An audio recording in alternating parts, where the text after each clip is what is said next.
Hello and welcome back to the Tin Barn. I'm Pragmatic Lee, and this week's project is going to be a little bit different. This is going to be a restoration repurpose of this aquarium stand, which, it's got some pretty nice ornate iron on the ends.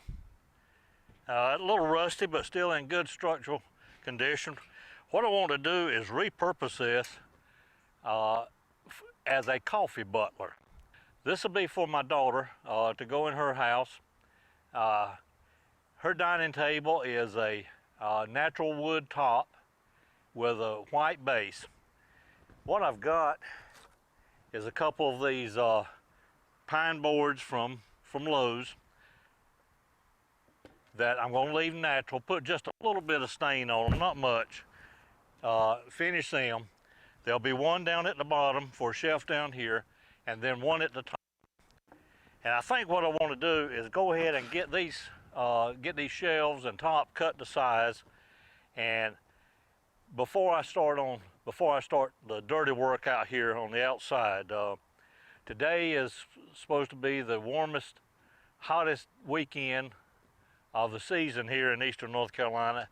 It's scheduled to get up to about 90 degrees by mid-afternoon, and it's just the third week in May right now. But it's going to be hot, but to begin with, we're going to go back inside. I'm going to get these cut, and then I'll set up inside and we'll start doing a little bit of the staining and let that be curing and drying while we're working on this part. So I'll meet you inside.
Okay, as you saw, I got the pieces cut to length and to width. I'm going to use some stain. It's coarse men wax, what I consider the best wood stains ever created, but this is called IPS Witch. IPS WICH Pine 221. It's basically just a stain to enhance the grain. It will add a little color, but not much.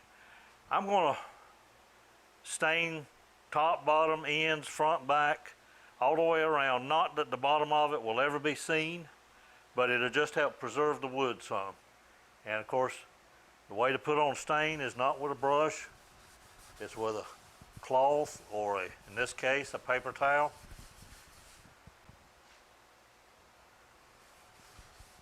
And it's soaking it up pretty good.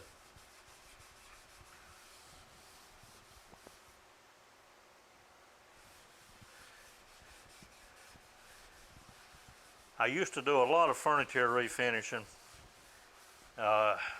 Another fella that run an auction and I worked together doing it, and his nephew would help us a lot in the afternoons, evenings after school. His name was Stephen. And when he would help us stain, we did 90% of the furniture that we worked on was 19th century mahogany furniture. And when he'd stain that, he would reach in and get just a little dab of stain on his cloth, white, about 2 or 3 strokes, and then have to go back again. One day as he was standing there doing that, and he didn't even have gloves on like I got now, but we had told him time and time again to get some stain on that rag. And one day we were kind of messing with him, and he was dabbing in the stain. I said, Stephen, let me show you something. I reached over and took his hand and dunked his whole hand into that mahogany gallon can of mahogany stain up to his wrist. He wore that stain probably for a couple months before it ever wore out and got out from under all his fingernails and all that. But from then on, he got some stain on his rag when he was helping us do the staining. Matter of fact, most of the time after that, he didn't want to stain. He wanted to sand. As I say, I'm putting a little bit of this stain, or putting this stain on all front, back, top, bottom, left and right ends.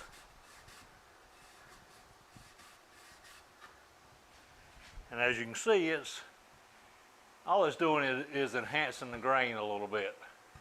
This side hadn't had any, and that's a coat. All right, I'm going to let this sit here for just a moment, soak in a little bit. And let's see which one of these I want for the top, which the bottom. What I'm looking for is the surface that's got the most characteristics, got the most grain in it. I think this is going to be the top. We'll make this one the bottom, this side the bottom.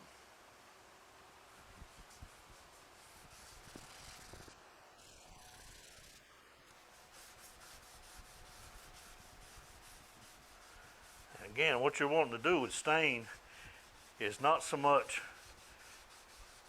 put a coating on the wood. That's why you don't use a brush to put on stain. You use a cloth or a towel, as I am in this case. You want to rub that stain in good. You want to get it down in the wood, into every crack.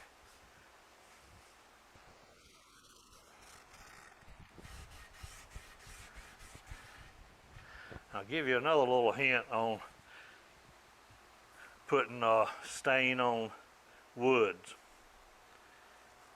You can put mahogany stain on pine wood, and it'll be covered like mahogany, but it'll never be mahogany. Same thing, you can put mahogany stain on oak. You can put any kind of stain on any kind of wood. But what makes oak oak, pine pine, mahogany mahogany, walnut walnut, in my opinion, is not the color of it, it's the grain of the wood. Okay, we'll let that soak for a minute. Now I'll bring this one back up. This is our top.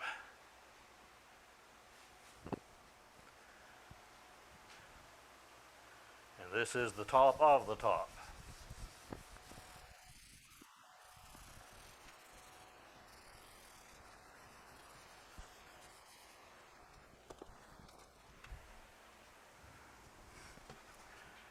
And this is the top of the bottom.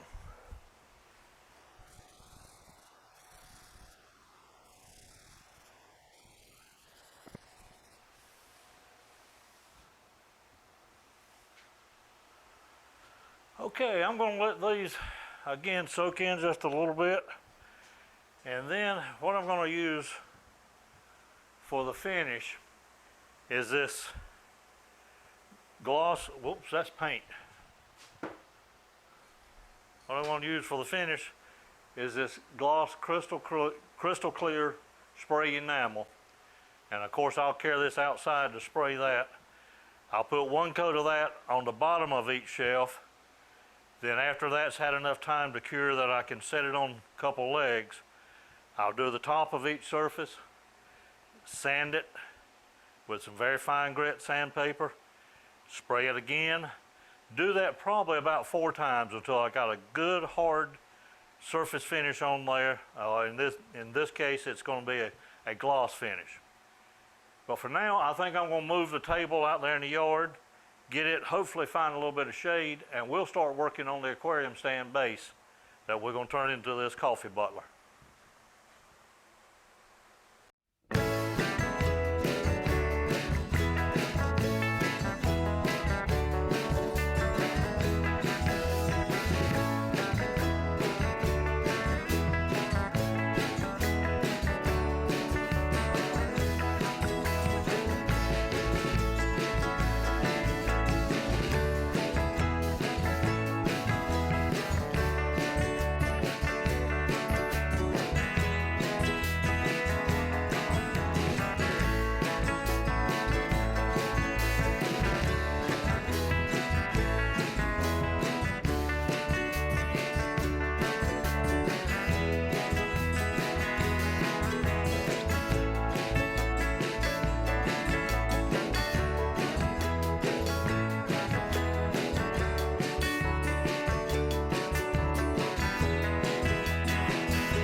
All right, I flipped what was the aquarium stand over, finished painting it.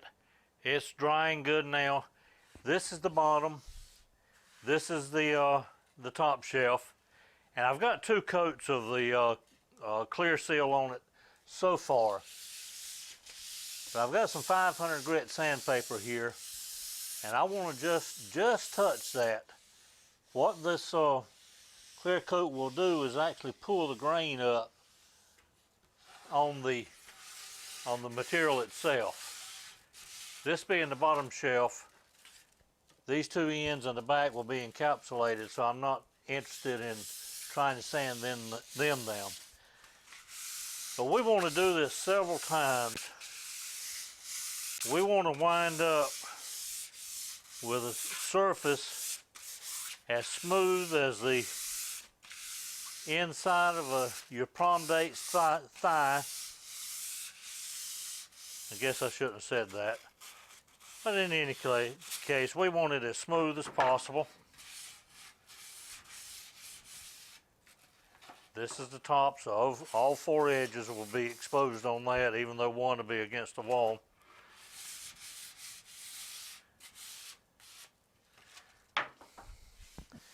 And again, your hand is the best indicator here to find any places that need just a little extra sanding to get it smooth.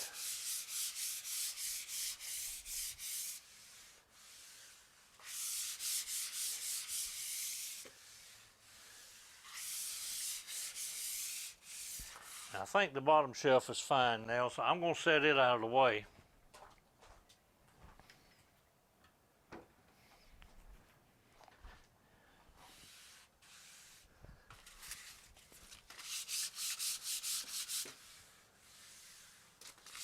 Anywhere where your clear coat has pulled that grain up, again, you want it smooth.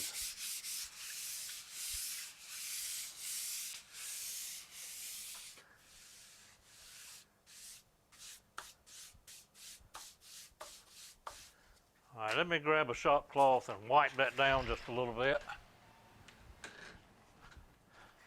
If I don't clean it up good and put another coat on there, obviously that dust will be right there under it. That's feeling good. We're gonna do another coat, and that's probably gonna about use up this can of the clear enamel.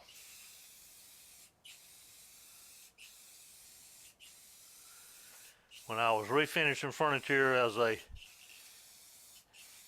a money-making project, of course, we mixed up our clear coat and sprayed it with a pneumatic gun. But for this project, I really didn't want to bring all that out, so we'll just use this rattle can.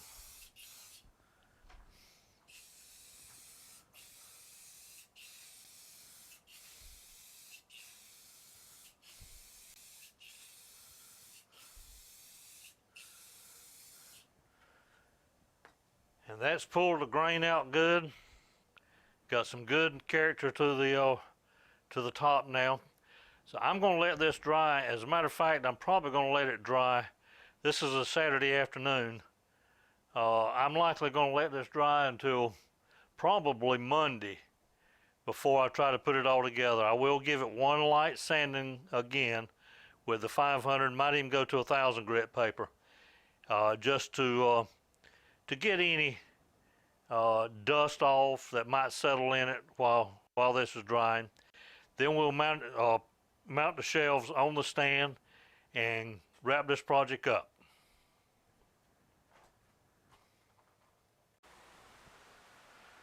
Well, as it turns out, with today's extremely high temperatures to be in May, we've got low humidity.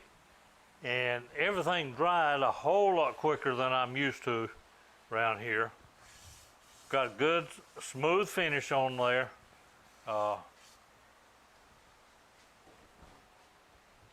carried the base, I carried it back outside and to the table, and mounted the bottom shelf on there. But what I want to do now is mount the top shelf. And what I had planned is a 1/2 inch hangover. Well, you know what? Better turn it around. Okay, that looks better. What I had planned is a 1/2 inch hangover for the bottom shelf. Of course, it couldn't be a hangover on the end because it's encapsulated in the ironwork. But I cut the length so that we'd have a 1/2 inch on each end as well.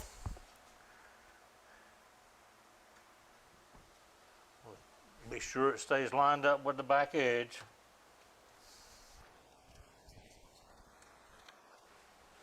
And that looks good in the end. Satisfied with that. Of course, I got the top shelf with the top down. Those holes you saw me struggling to drill with that dull drill bit, we'll use those to mount the top.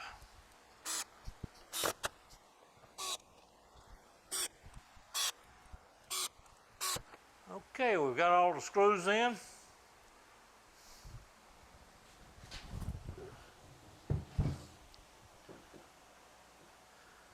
Get the camera turned down and I'll show you what the end project looks like. Okay, here's our completed restoration repurpose project. I believe I called this a coffee butler to begin with, but a butler is more in line with the pitcher or the container for the coffee. This is going to be a coffee buffet. Basically, the coffee maker, Mr. Coffee, Keurig, whatever will sit on it. Maybe some mugs be with it. Bottom shelf be used for your coffee. Just a place to store the coffee pot, keep the coffee pot, free up some kitchen counter space. My daughter will be receiving this. It's meant to go in her breakfast nook, and hopefully it will match her dining table and chairs, which are the white base with the natural wood top.